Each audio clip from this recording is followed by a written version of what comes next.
exist. I'm pretty sure he meant biscuits.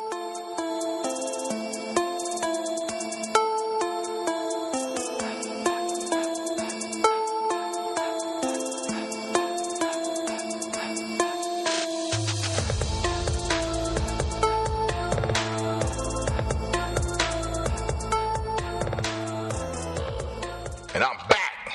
What's happening? What's going on, peoples? We're back for episode 4 of Bizcuits and Gravy. We're thankful for everybody who's a fan, a avid listener of the show. I have a thank for those who criticize and critique. I wouldn't say criticize, but critique. I take it all with love. We appreciate it. We're trying to get better. Oh yeah, day by day, show by show. We're gonna get our sound right. We're gonna get everything right. Today's episode is it's definitely near and dear to my heart, and I know it is yours too. It's been a big part of your life, probably pretty much all your life. Yeah, man, for a long part of it. At least since I was a teenager. Not mine. Mine was pretty much in the last year. You've done good. Yeah. But our topic today is going to be health is wealth.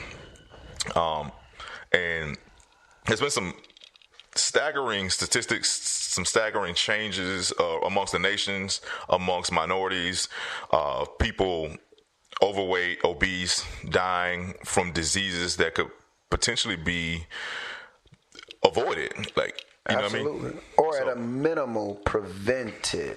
Right, for sure.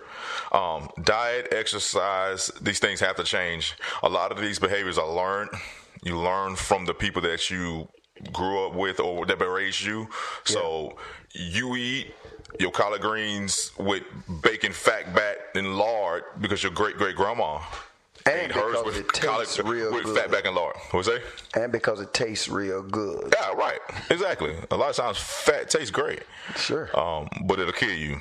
And that those things have to change. In health in the country or whatever is $1 billion industry for sure. $75 billion industry. Right. Rightfully so, because we're killing ourselves just because we can't be disciplined enough to make changes.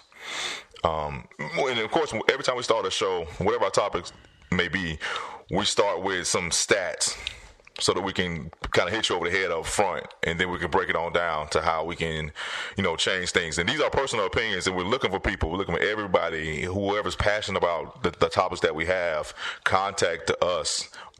Every show, when it goes out, our contact information is everywhere, where you can follow us, where you can email us, whatever. We want to hear from you. We want to get you on the show. We want to get your information. We want to help you build your brand so that you can help other people and expose yourself to the world so you can live out your dreams. We absolutely read the comments. At least I do. It's not that many. Right. We're still growing. And like we always say, we're not doing this because we're trying to get rich on it. Not at all. If that never happens, the information that we give, we hope that it reaches somebody and that somebody can be beneficial from the knowledge and the information that we obtain. And I like Chase. I like hanging out. Yeah. It take us forever to even start the show. Most of the days, like we've been here for like 2 hours just kicking it. Kicking it, eating breakfast. We can't start without Bam Bam, so he ready. Bam here. Bam always here. Know that. He ready. All right. Now, some of these stats are from the actual CDC, the Center for Disease Control, regulated by our government. So these are valid stats as of 2017. Okay, so from 2006 to 2016, heart disease and cancer were the top 2 causes of death. Cancer and heart disease were the top 2 causes of death among persons aged 45 to 64 in 2016. Followed by unintentional injuries, then chronic lower respiratory disease, chronic liver disease and cirrhosis, diabetes, and stroke. The death rate of Alzheimer's disease is the 5th leading cause of death among persons aged 65 in 2016. These are some staggering things, right? And a lot of people think that just because they've had a fast metabolism all their life, they've been able to go to Wendy's to eat the triple whenever they wanted to and never gain a pound, that equates to health, and that's ignorance. Because skinny people ain't exempt. Just because you've been petite all your life does not mean you're healthy at all. Your ass gonna have a skinny ass heart attack. You can absolutely have one of those skinny heart attacks. Yeah, your metabolism does not support your clogged arteries. No, right? sir. Okay, and even in our own profession, in Pompano, as far as like diabetics and diabetes, I've seen just as many skinny diabetics as I have fat ones. Well, the fact of the matter is, like you said, man, people's metabolism and genetic makeup sometimes lends people to eat whatever they want, and they will be skinny. But skinny people have strokes, skinny people have diabetes. We're talking about health, and that's why the name of the show is Health is Wealth. We talked about finances last show, and the fact of the matter, it doesn't matter how many contingency plans you come up with in regards to your finance. You save, you set up for your great grandkids, make fine, wise financial decisions. If you're not here to enjoy it, what does it all mean? You know, you can have a stroke, and I remember talking to people like this, and I've tried to educate plenty of people. You can work your entire life, 25, 30 years at a profession. You retire, now it's time for you to relax. But because of all those bad habits that you contribute to for your life, you end up having a stroke, and now you're depending upon somebody else. You can't even get up and take care of yourself. You can't shower yourself. What kind of lifestyle is that? Right. For me, personally, I'd rather die than be debilitated and have to depend on somebody else. My mind works, but because my body has failed me based on some of the decisions I made for years, now I'm dependent on some people, and I don't want to live like that. There's some very rich, successful people who cannot enjoy what they've stored up. So health is truly your wealth. Right, completely agree. And also, we talked about on our last episode about, you know, finances and pensions and retirement plans. And what's the point? You did all that just to die when you retired. And your kids gonna blow it more than likely. We talked about the generations. Absolutely. Like, you save that money for your retirement, but for you to relax, and you just gonna die anyway. Like, what's the point of that? I mean, we all gotta die, but at the end of the day, let's extend our life, and not only extend it, let's have a productive, healthy life. This is not a show about how good you look, because vanity fades. And if you get into the mindset of working out based on how good you want to look, or wanting to have the six-pack, or wanting to compete usually against the next other chick or the next other dude, you've already been defeated. It's about your health, and as a benefit of you working out and making better decisions, the six-pack will come, the loss of weight will come, that summer body will come, but that shouldn't be your main objective. Absolutely, because it's not big enough. That reason is not big enough to maintain it. It has to be something bigger than that for you to make this a lifestyle. I agree. And that's exactly what it is, Chase. You said something. It's a lifestyle. It's not a fad. It's not a diet. Right. It is a conscious decision that's repeated daily for the rest of your days. For sure.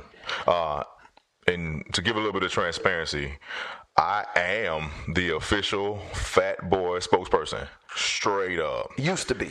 Yeah, no, I'm still the spokesperson. Yeah, but because okay, well, I can dig that. I don't think I am. I'm not anymore, but I'm still the spokesperson because I feel the pain of the people who suffer from obesity. We these need bad to hear about that perception. Absolutely. We need to hear that perception. For people who don't know, from January 1st of 2018 till today, I've lost 72.7 pounds. I'm saying, you ain't had no surgery? I had no surgery, no nothing. I ain't take no pills, no roids, no nothing. It's just hard work, sweat, and it sucked the whole time. I'm telling you right now. I'm actually a little mad about the number because that's an accurate number as of right now. It was actually 74 points so I got a Stairmaster to get to.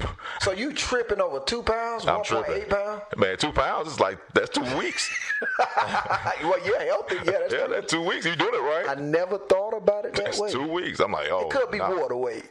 I hope it is. We started keto back up anyway, so. Yeah. Right. With that being said, a lot of the perspectives from overweight people, I get it. Mm-hmm. You know what I'm saying? I understand it.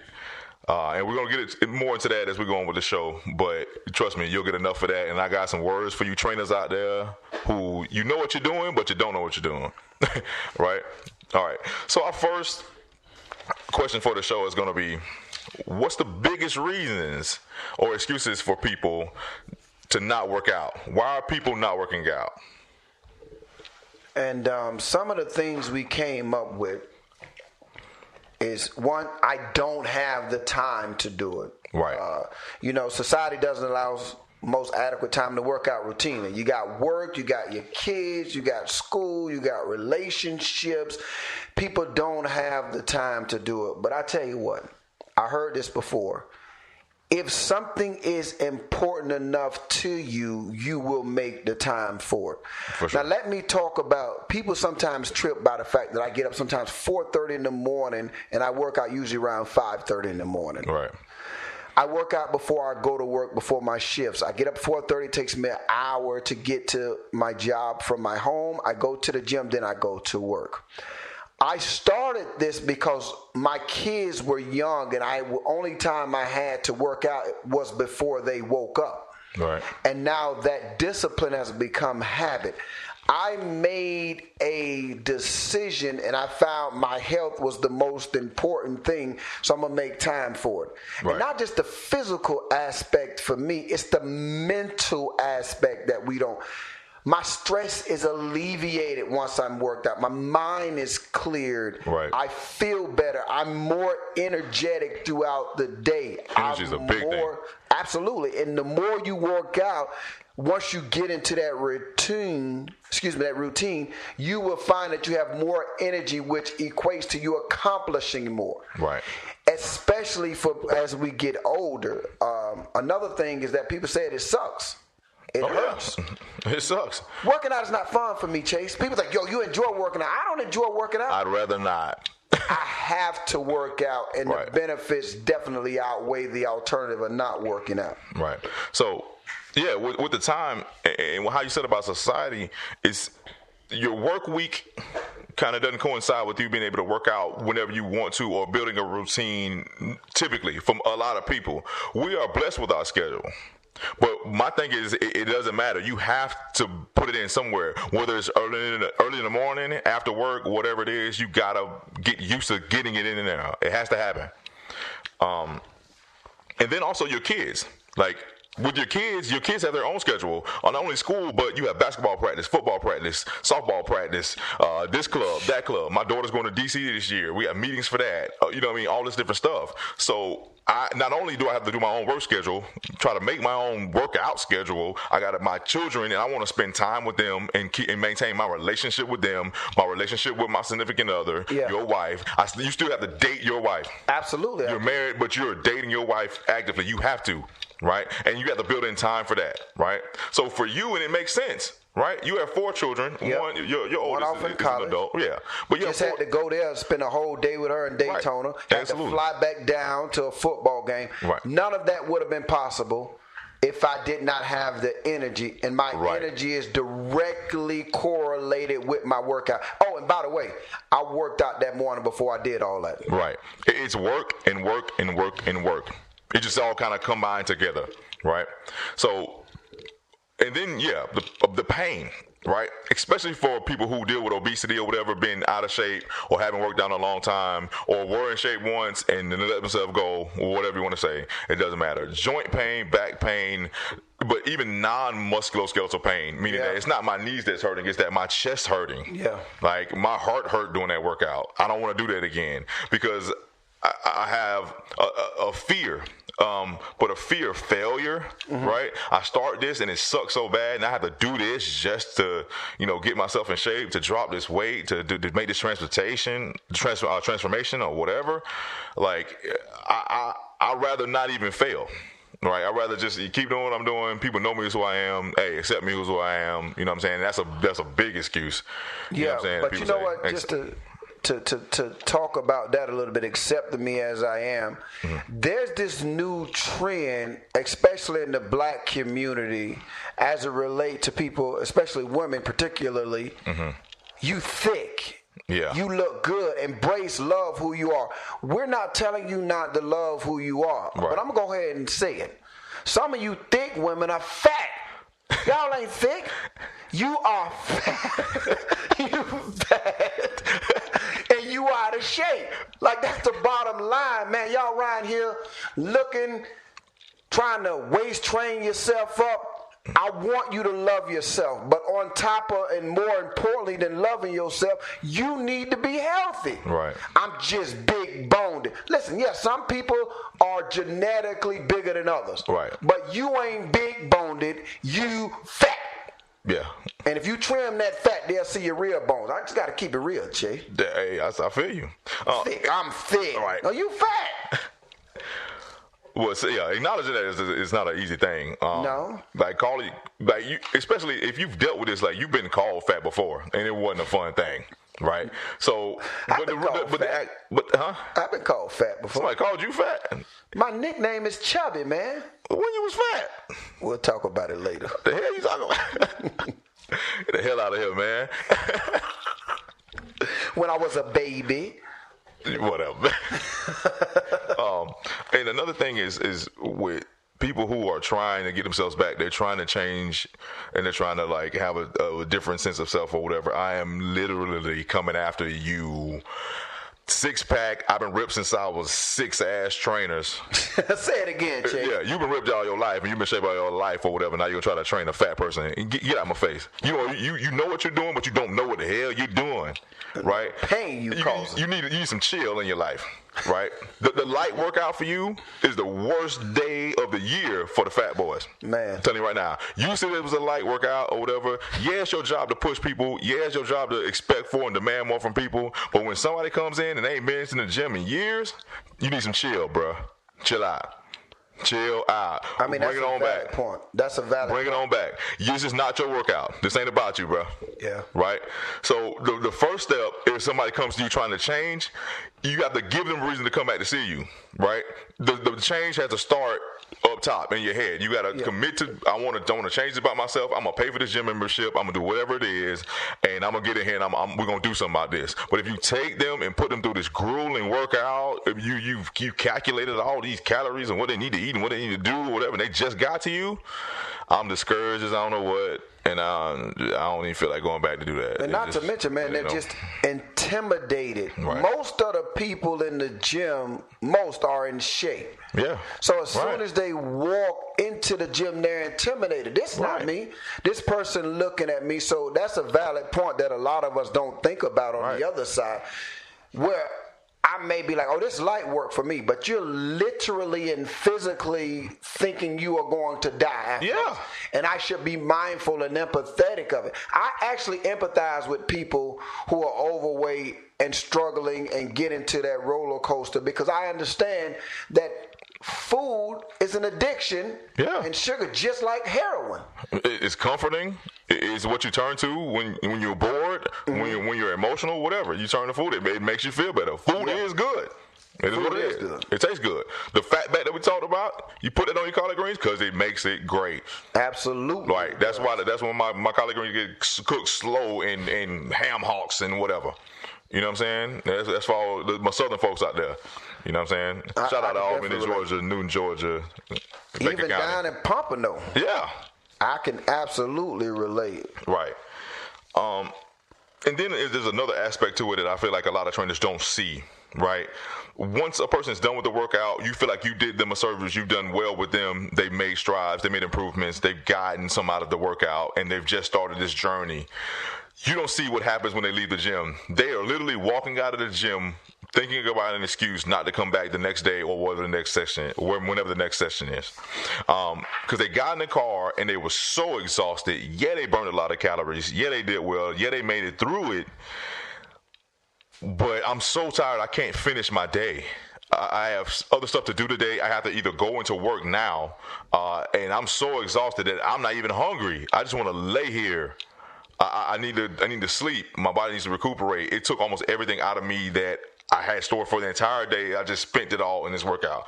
Like I can't even function. And to be that exhausted is self-defeating. Like I feel like I'm good. I can't do it. Well, I mean, that's a huge point that, like I said, with validity to it, because you never think about that perspective. Right. Working out is a breaking down of the body just to build it back up. Yeah. So if you're introducing these different workouts and these different techniques to a person who's never done it, you've broken their body down, and what we forget is we mentally have broken them down, and that's why they don't come back. It should be a gradual process with temperance, patience, and understanding. A lot of time. So that they're able to continue.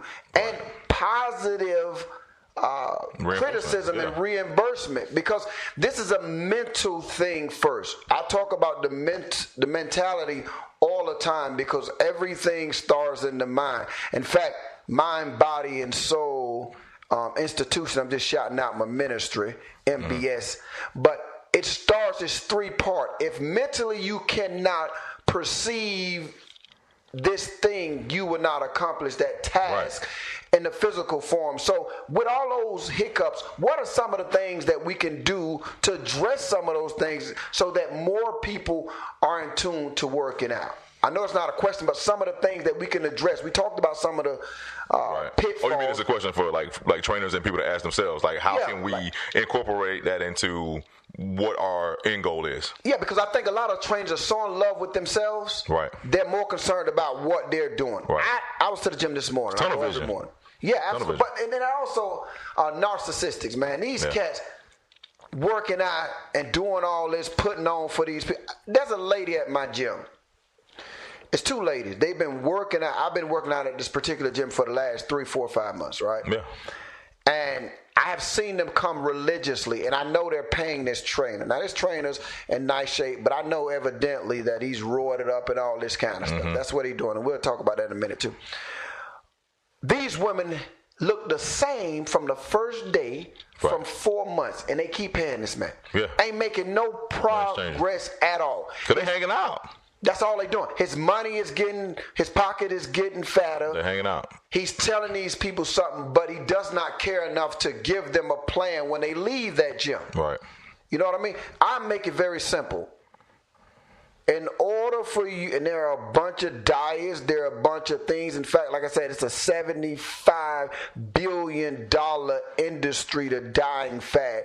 When statistically speaking, only 90% of people who do diets actually fail. Only 10% succeed. Right. That's a 90% failure rate. Right. And most of that money that being contributed to the $75 billion is repeat customers. Right. You may lose weight. You may do different things, whether you're ketoing, and we'll talk about it, whether you're doing the Atkins, whether you're crossfitting, whether you're doing yoga, whatever it is you're doing. Right.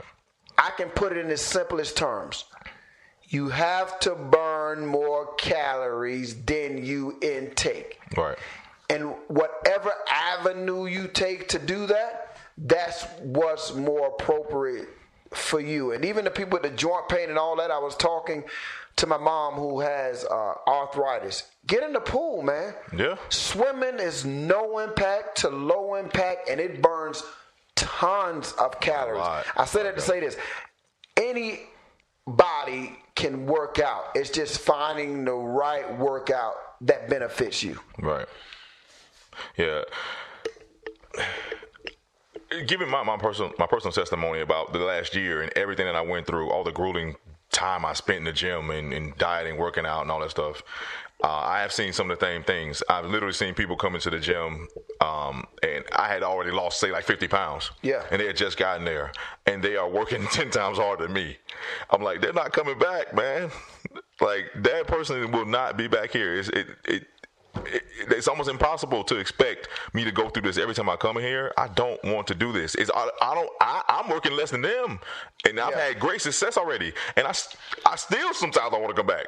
And I literally look at them, just got into this routine, and they're working way harder than me.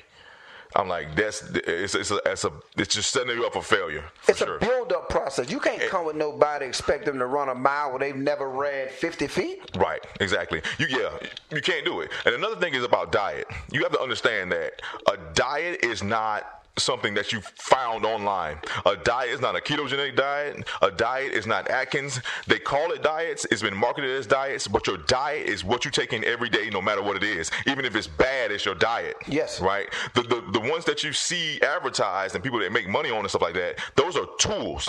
You can use that tool to get to a certain goal, and then you have to pick up and maintain your results. But that, what you picked up to maintain, is still your diet. Right, yes, to maintain a balance, to keep all the weight you lost doing keto or doing Atkins or doing intermittent fasting or whatever. To keep it, you have to create a routine to maintain it. If you do the diet for 60 days or 90 days or whatever it is, and you lose 30 pounds, and you go back to what you were doing before you started the diet, because I'm not on a diet anymore, you're going to go right back to where you started. And that's why most people balloon up and down. There are people who had liposuction, what's called, not liposurgery, but the bariatric surgery. Right, gastric bypass. Gastric bypass. I've seen them lose tons of weight, right. But their mindset has not been changed. Right. So for a while, it's a little bit inconvenient for them eating. They have problems. But eventually they fight through that, and they begin to gain weight again. Yeah. Because it starts with the mind and your diet. Like for me, I'm able to stay at a certain weight, and I see a lot of dudes at the job. I mean, they CrossFit they lifting. In fact, they sometimes complain about my workout, and my response to them is very simple. My body look better than yours. Right. And on top of that, I had the physical, and I'm just as healthy or more healthy than you are. Yeah. I'm not trying to kill myself. It's not a competition. I'm not trying to look better than the next person. I'm trying to be healthy so that I can have a productive and long life that's beneficial to me and other people. And that's what you have to get the mindset to. And what you was alluding to in regards to diet, Chase, my diet has changed for years, and it's subtle changes. I'm very simple about it. I minimize my carbs. I don't eliminate them, because I like bread and rice time and time again. Yeah. I minimize my carbohydrates because I understand that carbohydrates is directly associated to sugar. Right. And for those carbohydrates that I don't burn, my body stores as fat. Especially simple carbs, not non-complex carbs. Definitely simple carbs, like drinking a soda. You drink one can of soda, it's 58 carbs in one can of soda. It's over, bro. I typically don't. I just make subtle changes. I don't drink soda. If I eat something, I usually have a vegetable, a protein, and if I have a carb, it's minimal. If I want a hamburger, I eat a hamburger, but I scoop the bread. It's subtle changes in addition to my workouts. You just hit on something that's like, okay, for one, like the soda thing, yeah. Okay, there are plenty of sodas that you can still drink that will have like either low to no sugar or whatever. Absolutely. But because it's not your thing and I don't like that, look, if you can't get over that, don't listen to cut the show off. Yeah, because you're going to be stuck in a rut. If you have to drink Coca-Cola for the rest of your life, cut the show off. It is what it is. Okay. It's just so much sugar in it. But see, that's the thing, though. We choose what we want to do. I tell you this, now I'll be very transparent. Right. I did not like vodka before. Right. Most alcohol tastes disgusting. Right, me neither. But they rationalize it with this term. Well, you acquire a taste for it. Right. You keep at it and you push past it, and then you train yourself like this is acceptable. Yeah. I like this. You know what I mean? And especially as it relates to you, you have to get out of your comfort zone. Well, you have to change your mentality and the way that you think. And I'm especially talking to black people because we are the fattest in the country. And we have the most high blood pressure, diabetes, and all these things. And it doesn't have to be that way. Right. The information we're giving it to you. You lack the discipline and the self-control. Right. And we wrap all our shortcomings up in things like we're thick, or I'm good, or this and no, man, we're not healthy, and we're doing a disservice. I'm big bone. Are you big bone? Oh, you ain't big bone. Your thighs just big. And ain't got nothing to do with bones. And they touching. They call it scrubbing in the hood. Scrubbing, chafing. Need something slippery on there. Try to put some oil in between them. But you got to take it. If you don't have your health, you have nothing. We only get one body. Yeah. Even the scripture, and I always try to throw scripture in. Your body is a temple. For sure. Treat it as such. Amen. And another thing is, one good thing about the body is like if you don't like it, you can change it. Yes, you can. It's just gonna take work. All right. On to our second question. Why work out? Well, I can just get lipo. And that's or whatever kind of surgery. Why? For what? Whether it's gastric bypass, whether it's lipo, and people definitely butt think injections, that. lip injections, Boy, they breast fake implants. artificial. You ever seen I'm gonna get you, sucker? Yeah. When Nadine from What's Happening, she took a leg off, a booty pad off. Boy, these women are so synthetic. Right. I've seen What's pictures. real? I've seen pictures of an ass implant that flipped upside down. You say what? Bro, I got to show you the picture, bro. I don't remember who it was, but I've seen a couple of them. It's like, come on, listen. It was an ass implant. It literally inverted. It went from an ass implant to just an ass like cave. It was a she crater. gotta walk ass around crater. with that. Yeah. Walk around with that. Yeah. And then you about to die because and it hurt now. Oh, it hurt bad. Bro, I read this article, man, about this Chinese man. I think it was a Chinese man, if I'm not mistaken. He had met a woman. It's a true story, man. He had met a woman, and we're going to get into this lipo. He had met a woman, and she was beautiful. And they was in love, and they got married, and they had a baby. The baby was so damn ugly, Chase.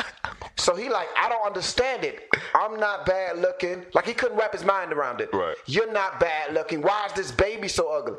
Then he ended up finding a picture of her when she was a baby. By the time she had met him, she had so many different surgeries that she totally transformed to another person. But her genes are still ugly. Her genetic makeup is still ugly. He ended up not only divorcing this broad, he sued her.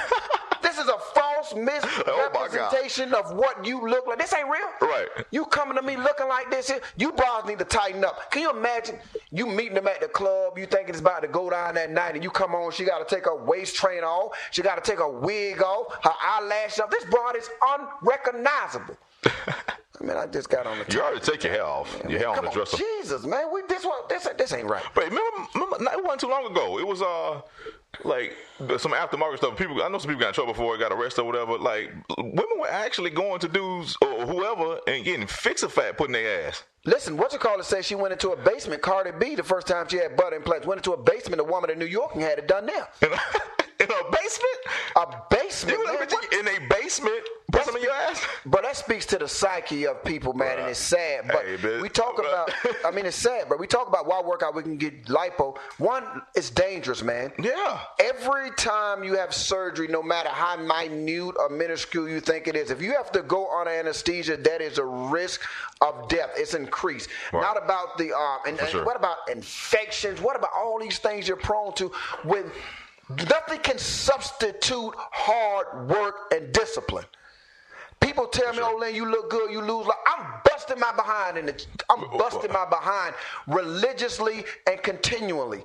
Right. I've developed a habit. My body craves it. When I don't do it, I'm like, "Oh, I got to get to the gym." Right. It's a mindset. It's hard work. There are no quick gimmicks, quick fix. Stop giving your money away to a $75 billion industry when I can make it simple for you. Hard work, dedication, results is what happened from that. Put less calories in your body than you burn.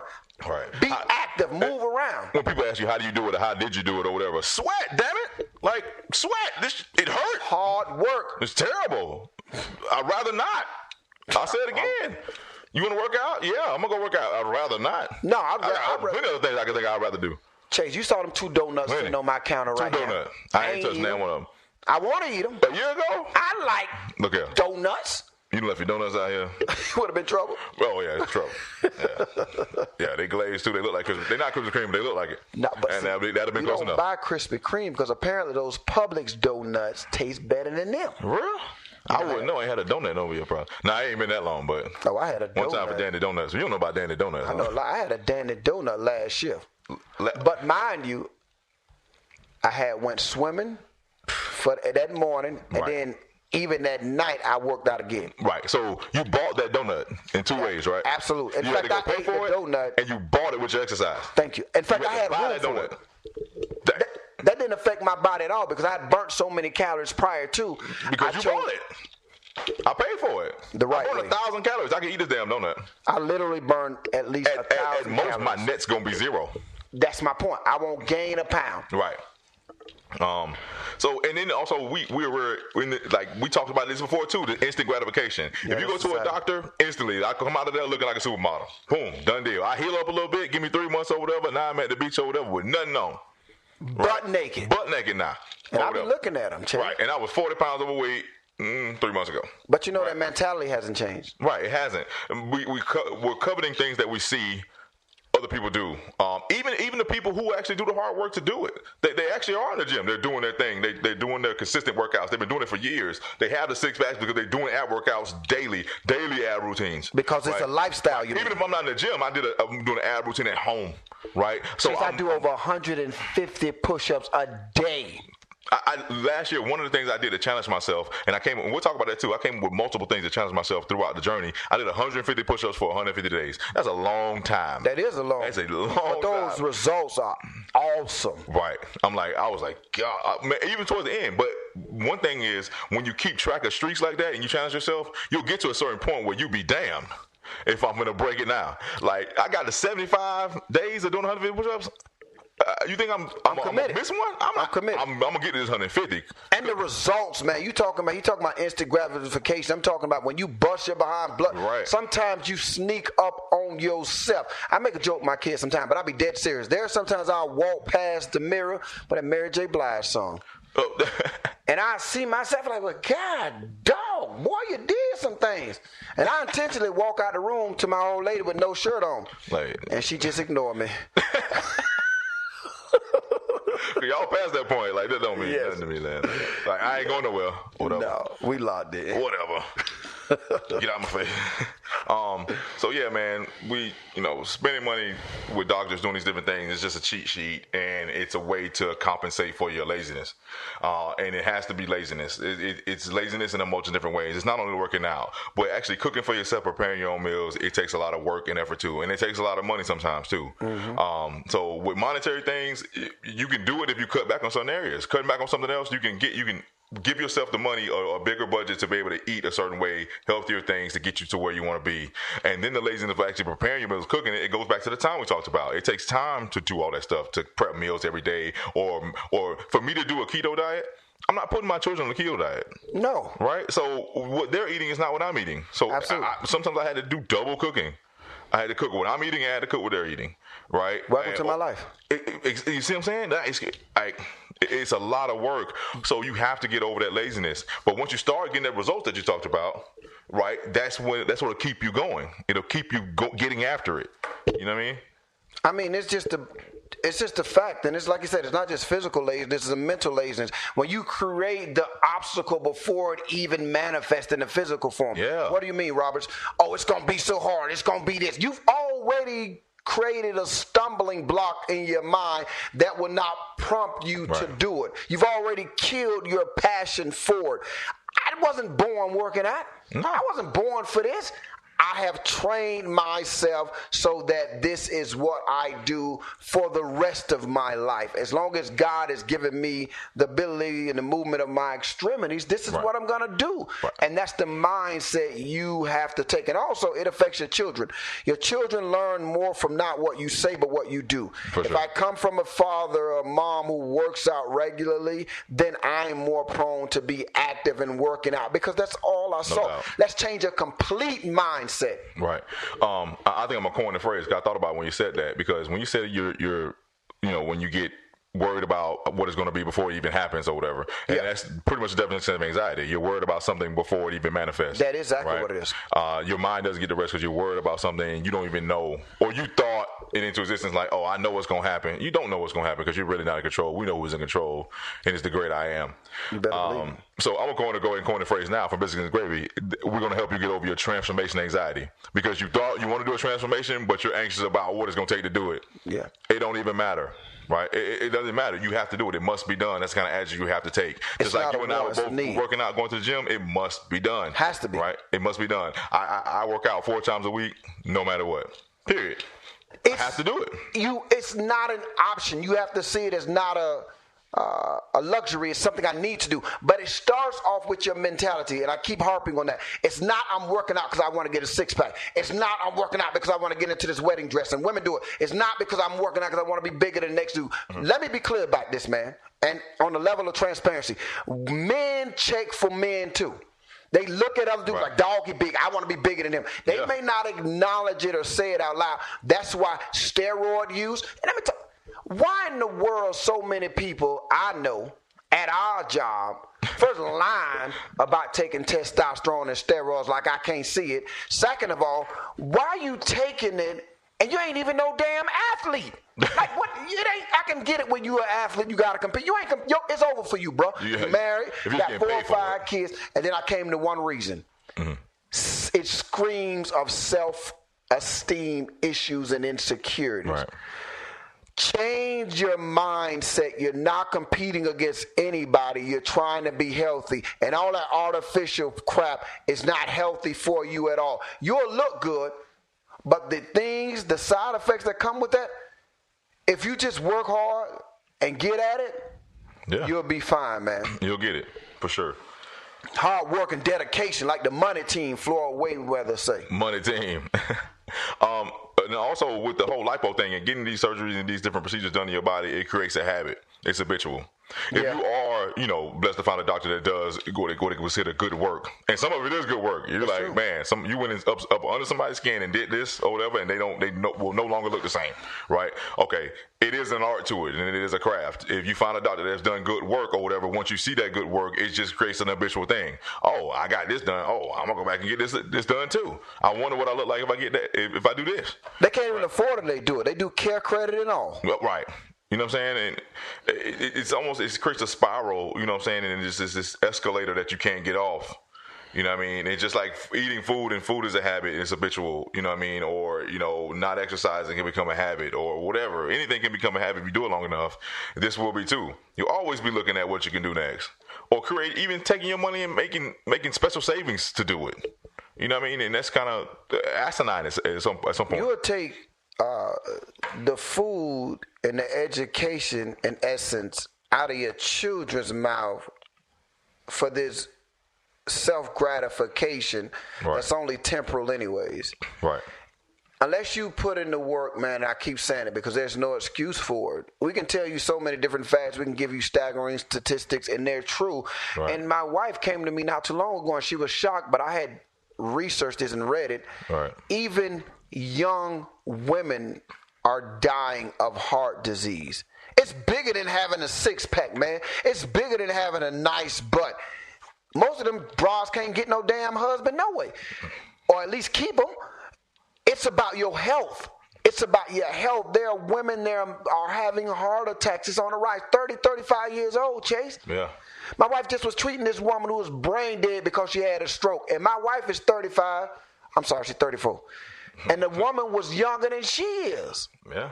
Like, come on, man. It's about us living a productive life. Right. And when we talking about this, man, we're not picking on anybody, but we're pointing out the reasons.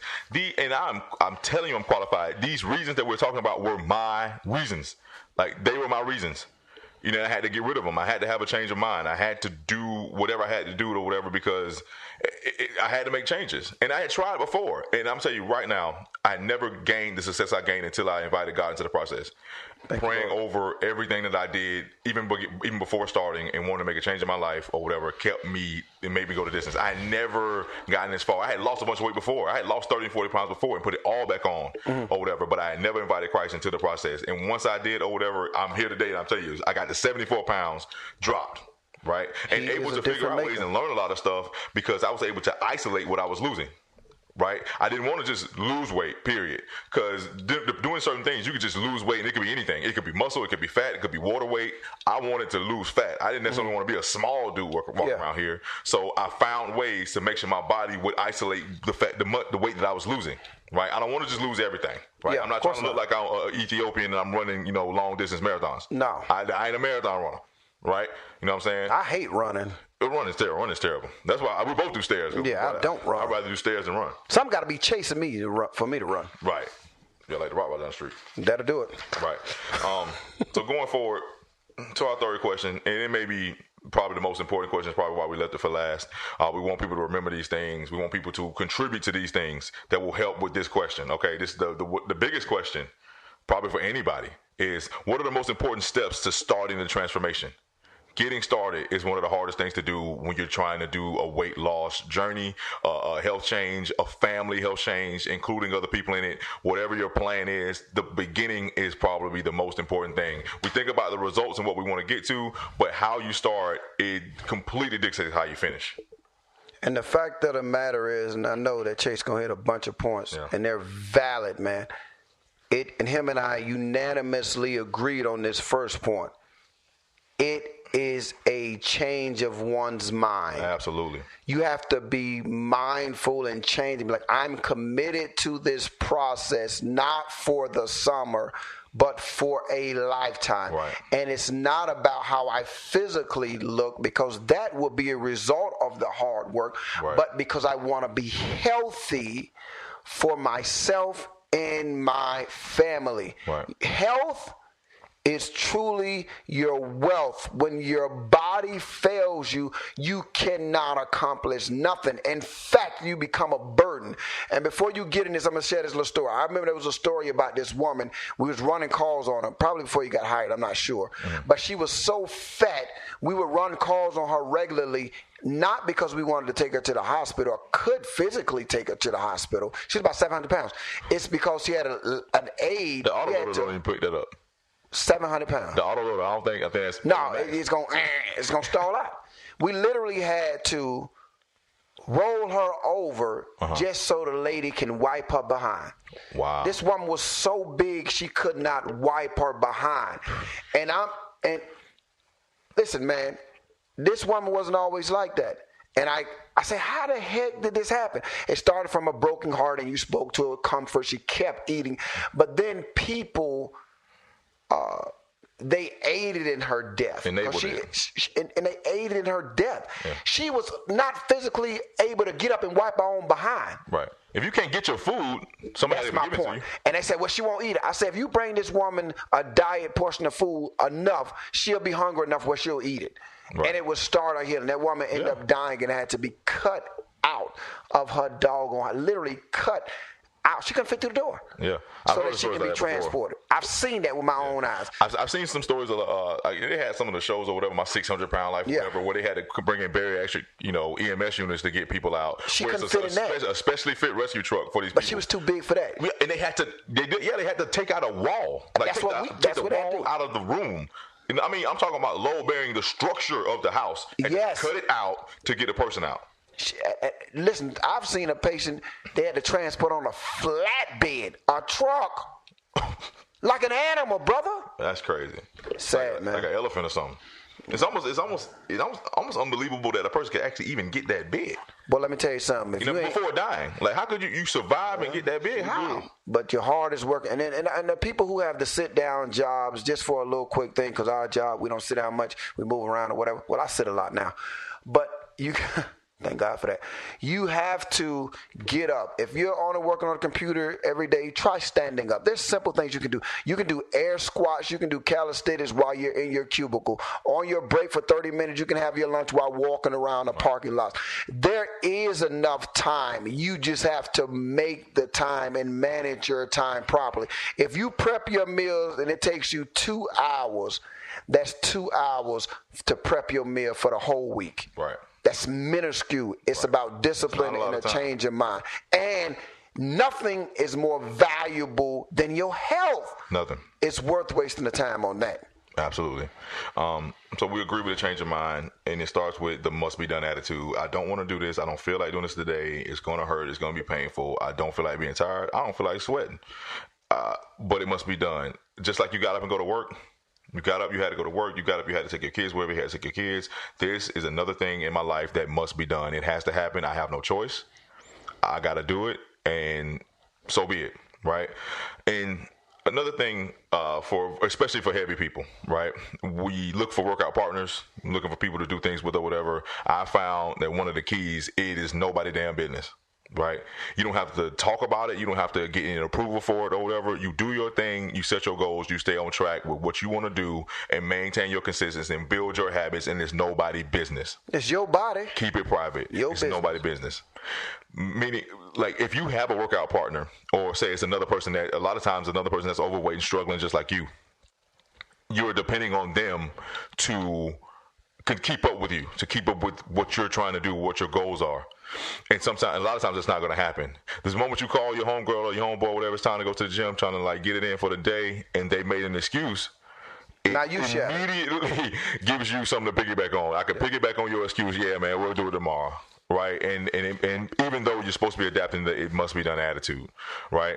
And another thing is ditch the scale.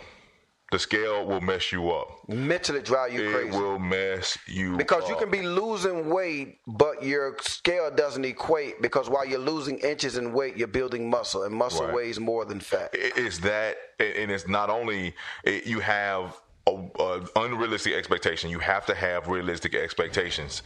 You get on the scale every day, you're going to expect the scale to start moving, and it's not going to move. You're going to get discouraged, and you're going to quit. And the scale does not matter. At most, weigh in once a month.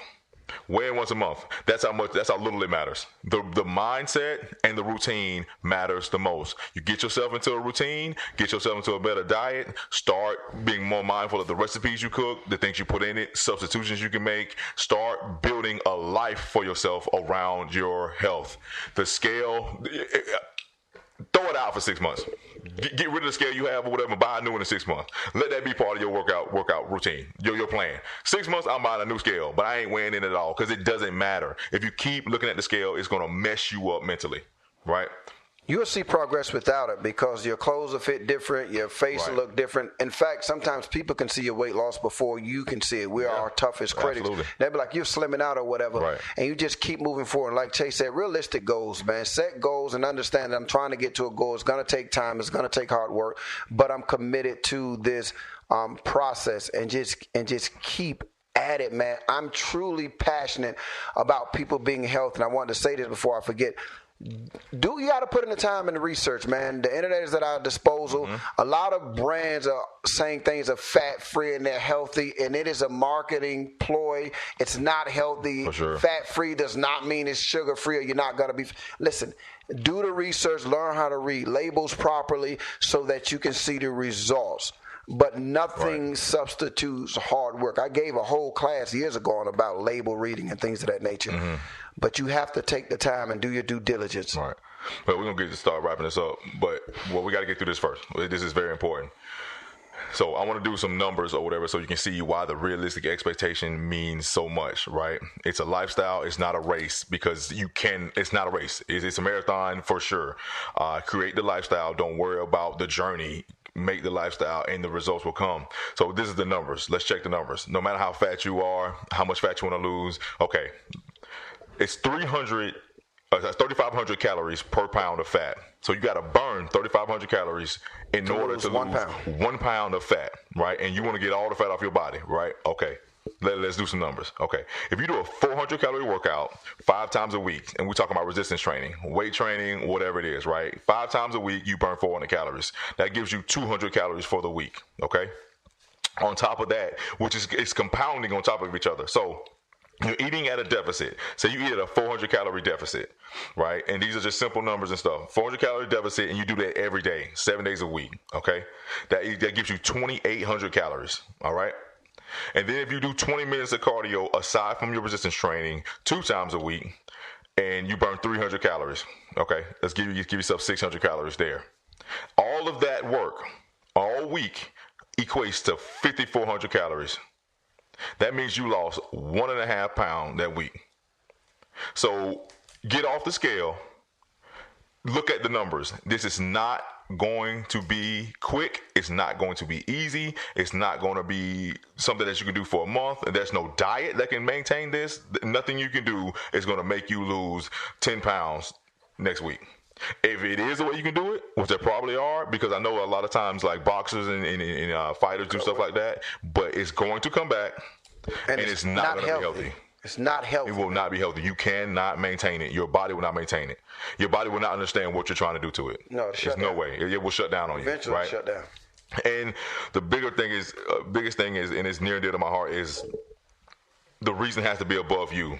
You know, like the phrase say, it's not about you, boo. It ain't about you, boo boo. Right. Looks ain't enough. The way you want to look and the way other people look is not enough. To me, it was my children. I made a decision that I do not want to die because it cannot be disciplined. I do not want to die and leave my children without me because of something that I could have been preventing my whole life. Facts. Right. So that is bigger than anything to me. That is what's going to keep me going to the gym, and that's what's going to keep this lifestyle going. Period. Right. I love my babies. And it'll translate to them, right. Jason. My daughter. I want to enjoy my babies. My daughter said, "Dad, I'm going to the gym." Well, get it, baby. Right. Planking and stuff.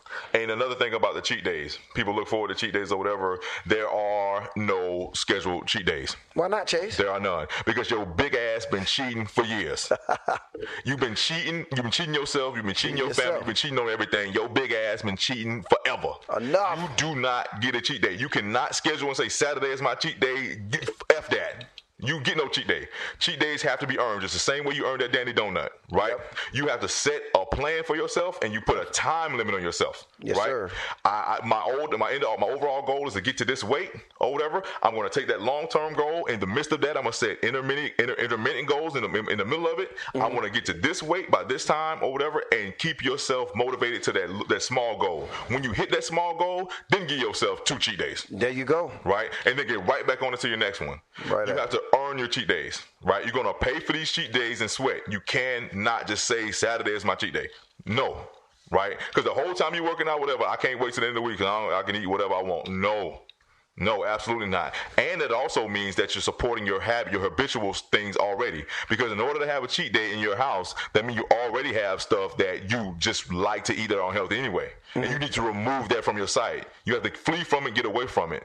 If I got a cheat day on Saturday, okay, I got all this healthy stuff to cook all through the week or whatever, but I got Oreos and honey buns and Kit Kats and hot sausages and stuff like that or whatever in the house or whatever for Saturday. Yeah. I can't wait. Right. So when you feel bad, you get some bad news there or whatever, you already are inclined to go to food for comfort. I'm gonna have these Mike and Ike's and this gallon of ice cream. Yeah, and I'm gonna watch some Netflix and I'm gonna chill today because I don't feel good. And then I'm gonna call myself thick when I take myself. Exactly. If it's not there, you will not be able to get it. You literally have to go through a lot of steps to get to it. Meaning you got to get in the car, go to the store, or whatever, and buy it.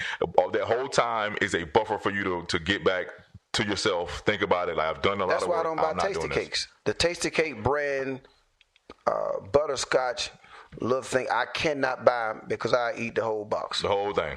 Whole box. So you can't buy them. They ain't in my house because I eat the whole box. Right.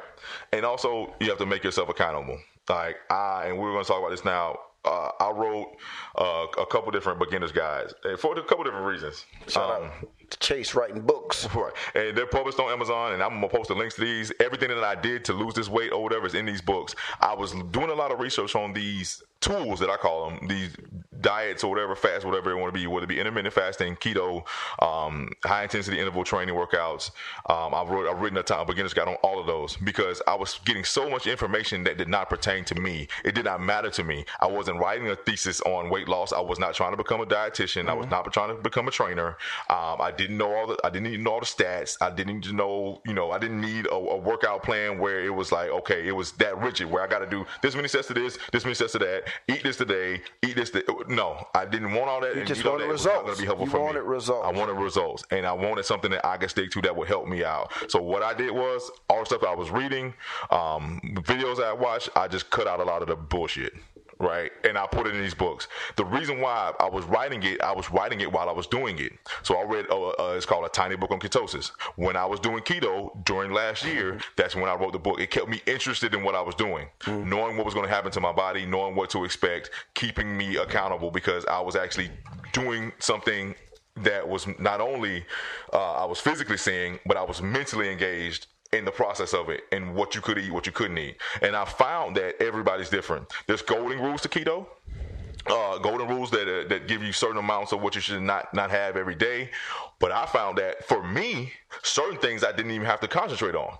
If I just concentrate on carbs and eliminate enough carbs, I'll put my body in ketosis. As long as I'm in ketosis and I maintain that, I'm in keto, and I've been in keto for 30 days. And guess what? My body's been burning fat the whole time. Yes, right? sir. And that was for me, but I had to kind of do the research and get involved with my own journey even more. I had to dive deeper into it to learn to know that, right?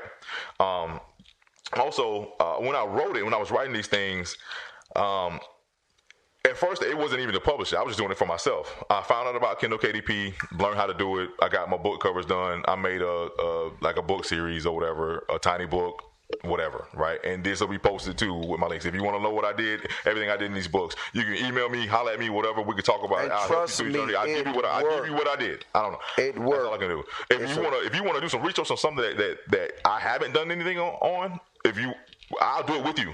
Whatever. You know what I'm saying? You can write your own book. I'll help you do it or whatever. I don't want nothing from it. I just want you to be healthy and get on your way.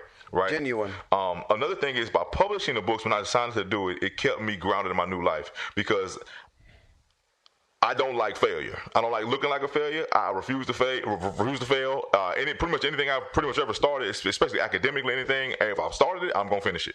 When it became to my bachelor's degree, my master's degree, when I was an undergrad, I went to 3 different schools at the same time and had a toddler in Tallahassee. Yeah. Right. I finished my degree at Florida State. I was in EMT school and the fire academy and had a baby at the same time and was overweight. So you telling me it's possible? Right. If I start it, I'm going to finish it. I know that about myself. So by publishing these books, it automatically put something out there that people would see that I had done, and the transformation I had was going to keep me grounded, and I won't backslide. Because if I backslide to you, I look like a failure, and I'd be damned. Right? I'm not going for it. Right? You know, I publish these books on weight loss and stuff like that or whatever, and they're out there that you can book and read or whatever. If I start to gain weight again or whatever, clearly what I said didn't work, and I'm a liar, or I'm undisciplined, and I refuse. And that starts like with what we said from the beginning. It is a change of his mind. It's a Absolutely. mindset. It's a lifetime goal that he worked to accomplish, and he was very successful. Chase is a totally different person than he was in terms of weight. There will be pictures posted. I'm posting pictures. You'll see. I'm not lying. He is not lying. I'm not lying. So the books for me, I would consider it a personal psychological manipulation. I psychologically have manipulated myself to maintain what I've done and be consistent with everything I've started. Right, and I suggest and it had to be creative. Everyone is not going to do that. It's not going to matter that much to me, like it did for me to everybody else. But you can come up with your own strategy and your own thing that will keep you grounded in your new life and your new success. Right. So with that being said, man, we're going to wrap the show up, but this is going to be an initiative for Business and Gravy for sure. Like, me and Lynn are both heavy into this. Like, we think that we can help people change this. We want to expose other people who are dedicated to this for other people, trainers, nutritionists, people who own companies, whatever. As our audience grows or whatever, we want to help you grow right along with us. We're lifting as we climb, and we mean it for sure. Go ahead, Lynn. Man, I tell you what, man. Like Chase said, he's wrote these books. I've lived this lifestyle. I've done lectures for free. I have not made a dime off any of the information. I truly have a passion for people. I want people to be healthy. I want them to be productive. I want them to live. I've been called a health freak. I've been called a whole bunch of things. I'm neither of those things. I'm just mindful of this one body that God has given me. Right. It's my prized possession. It's more important than my children are to me, man, than my wife. Because if I'm no good physically, I'm no good to them. Right. And we have to take care of it. It's as simple as that. It's time out for us to be dying so young, or worse than dying for me is just be debilitated. And your mind works, but you cannot do anything at 35, 45 years old. I'm tired of it, and I want us to get better. And this is startups. Holla at us at any time if you want info. Close it up, Chase. Our email addresses will be posted with the show. As always, you can reach me at chase@bizcuits.net. BIZCUITS. Biscuits with a Z. And Lynn, you can reach Lynn at Lynn@bizcuits.net. That's LYN. One N. One N. Right. The report that we got, the statistics in the beginning of the show, that report, that PDF will be posted on our Facebook page when the show comes out. So you can fact check that too. There's a lot more in that report. You can look through it or whatever and get some of these incredibly crazy numbers that I was looking through. I couldn't go through all of them because reports like 60, 70 some pages or whatever, but it's worth taking a look at because some of the stuff is just crazy. The Tiny Book series will be posted along with these posts. So you can buy the book, look at the book, whatever. If you have the Kindle Unlimited, you can read it for free. It's on there. Pick what you want. Criticize it. I don't care. I did that for me. That was never like a marketing. I never thought many people's gonna buy the book. But if you do, I'm happy about it. Let's do it. And another thing is, soon we're gonna revisit this topic. I'm not sure what the total title is gonna be. We'll come up with that and we'll do our due diligence. But a friend of mine from my childhood. Has dedicated his life to being a trainer. He's been drafted into the NFL. He played collegiately in college. He was a running back. His name's Donald Russell. He's agreed to be on the show. We're going to probably maybe next month sometime we'll do a revisit of this show and get his perspective and everything that he's known, everything that he's learned. He's dedicated his life to this. Yeah, you can follow him on Instagram right now at drussell23performance. And anybody who knows me and has followed me personally on Instagram or Facebook, you've seen me get up in the morning doing workouts and with the hashtag get y'all fat ass up. Get up! Get your fat ass up. He is the originator of the get your fat ass up slogan. That's Donald Russell. So we look forward to having him on the show.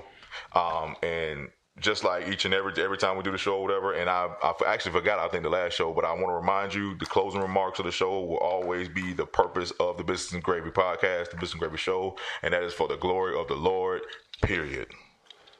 Bottom line, to God be the glory. He is unequivocally the best thing that's ever happened to me. Thank you guys for listening to the show, and I hope that you guys benefit from it and learn from us, and do not forget to reach out to us. Tell somebody. See ya.